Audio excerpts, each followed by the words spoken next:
23. O reino de Deus está próximo. Foi Jesus para a Galiléia, pregando o evangelho de Deus, dizendo: O tempo está cumprido e o reino de Deus está próximo. Arrependei-vos e crede no evangelho. A vinda do Messias havia sido anunciada primeiramente na Judéia. No templo de Jerusalém fora predito a Zacarias o nascimento do precursor, enquanto ele ministrava perante o altar.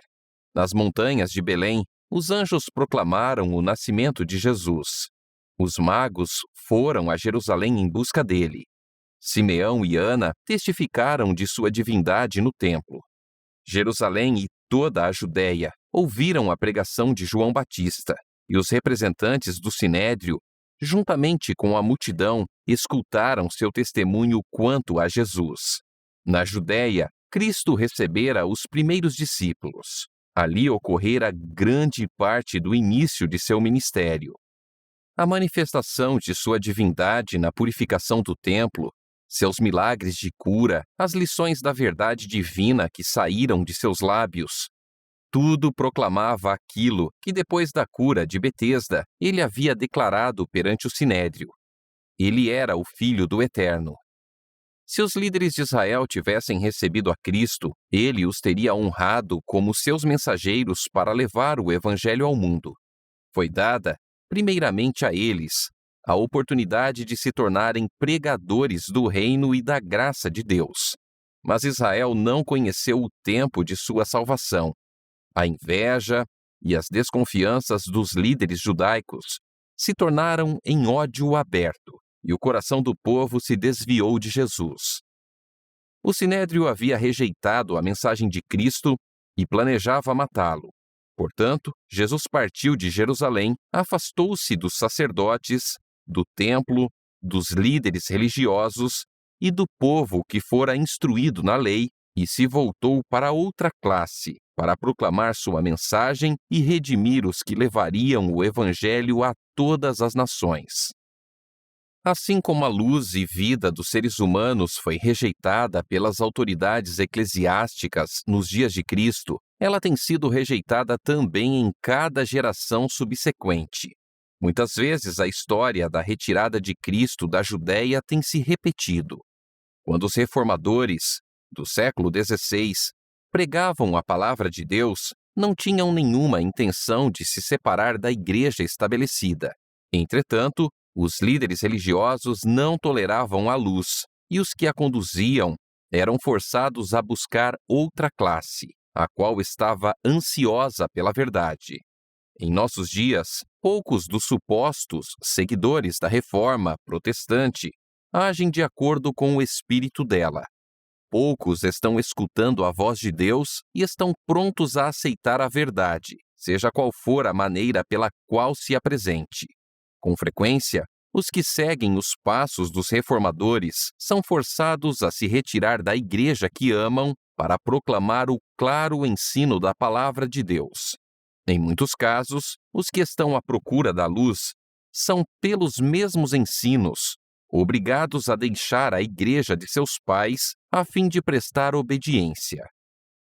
O povo da Galiléia era desprezado pelos rabinos de Jerusalém como rude e ignorante. Mas aquele povo apresentava um campo mais favorável à obra do Salvador do que os líderes judaicos. Eram mais fervorosos e sinceros, estavam menos sob a influência da hipocrisia, tinham a mente mais aberta à recepção da verdade. Indo para a Galiléia, Jesus não estava procurando exclusão ou isolamento. Nessa época, a província era habitada por numerosa população, com uma mistura muito maior de pessoas de outras nações do que havia na Judéia. Ao Jesus viajar pela Galiléia, ensinando e curando, multidões das cidades e vilarejos se juntavam a ele. Muitas vezes, ele se via obrigado a se esconder do povo. O entusiasmo subia a tal ponto que era preciso tomar precauções para que não fossem despertados os receios das autoridades romanas quanto a qualquer insurreição. Nunca antes houvera um período assim para o mundo. O céu descera aos seres humanos.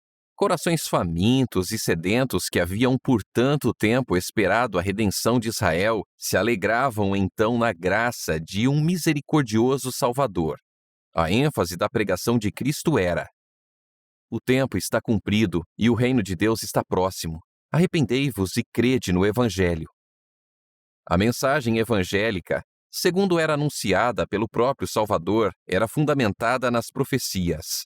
O tempo que declarava estar cumprido era o período de que o anjo Gabriel tinha falado a Daniel. 70 semanas, dissera o anjo, estão determinadas sobre o teu povo e sobre a tua santa cidade, para fazer cessar a transgressão, para dar fim aos pecados, para expiar a iniquidade, para trazer a justiça eterna, para selar a visão e a profecia e para ungir o Santo dos Santos. Um dia, profeticamente, representa um ano. As 70 semanas, ou 490 dias, representam 490 anos. É dado um ponto de partida para esse período. Sabe e entende, desde a saída da ordem para restaurar e para edificar Jerusalém, até ao ungido, ao príncipe, 7 semanas e 62 semanas. Isto é, 69 semanas ou 483 anos. A ordem para restaurar e edificar Jerusalém, confirmada pelo decreto de Artaxerxes Longímano, entrou em vigor no outono de 457 a.C. A partir desse ano, 483 anos se estendem ao outono de 27 depois de Cristo. Segundo a predição da profecia, esse período chegaria ao Messias, o ungido. No ano 27, Jesus recebeu em seu batismo a unção do Espírito Santo e pouco depois começou seu ministério. Então foi proclamada a mensagem: o tempo está cumprido. Disse o anjo: ele fará firme aliança com muitos, por 1 semana, 7 anos. Durante 7 anos, depois de o Salvador começar seu ministério, o Evangelho seria pregado especialmente aos judeus. 3 anos e meio pelo próprio Cristo e depois pelos apóstolos. Na metade da semana, fará cessar o sacrifício e a oferta de manjares.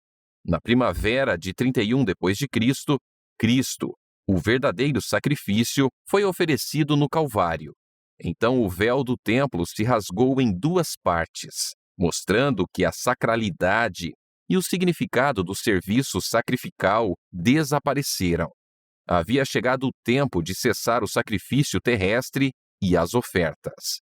A semana, 7 anos, terminou em 34 depois de Cristo.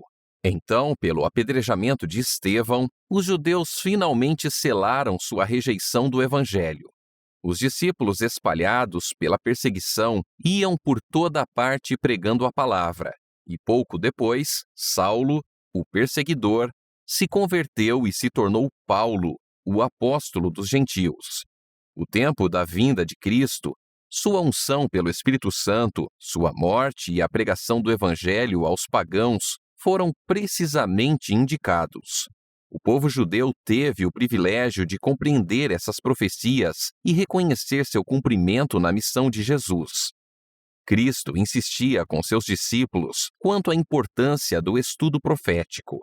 Referindo-se à profecia dada a Daniel sobre o tempo deles, disse: quem lê, entenda.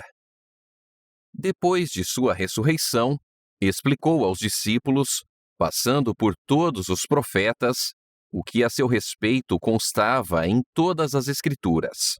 O Salvador falara por intermédio de todos os profetas. O Espírito de Cristo que neles estava deu de antemão testemunho sobre os sofrimentos referentes a Cristo e sobre as glórias que o seguiriam.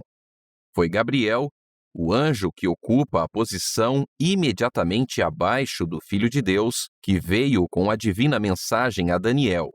Foi Gabriel, seu anjo, que Cristo enviou a revelar o futuro ao amado João. E é proferida uma bênção sobre os que leem e ouvem as palavras da profecia e guardam as coisas nela escritas.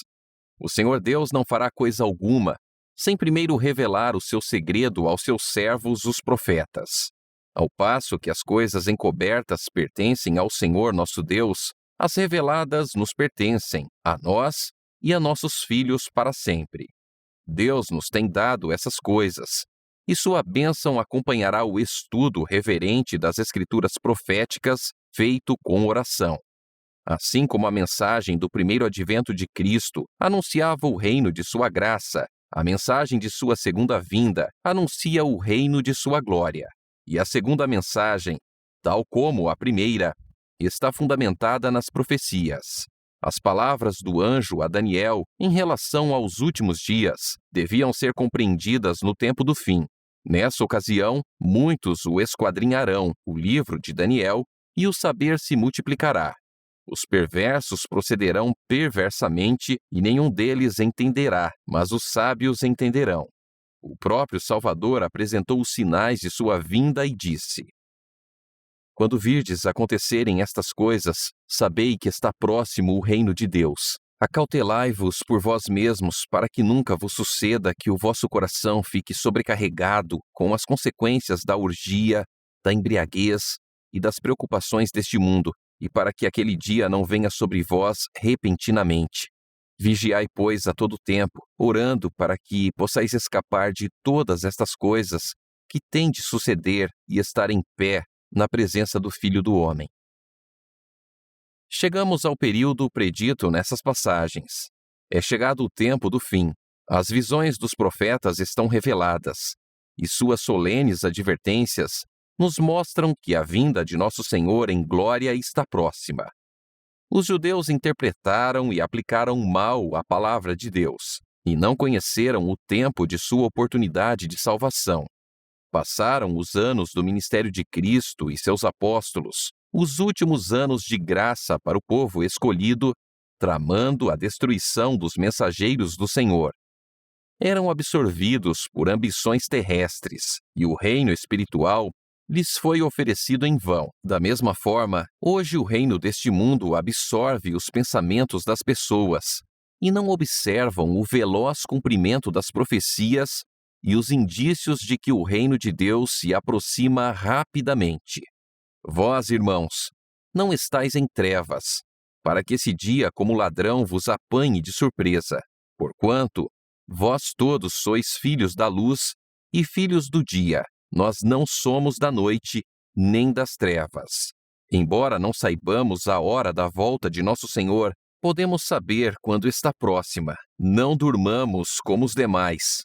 Pelo contrário, vigiemos e sejamos sóbrios.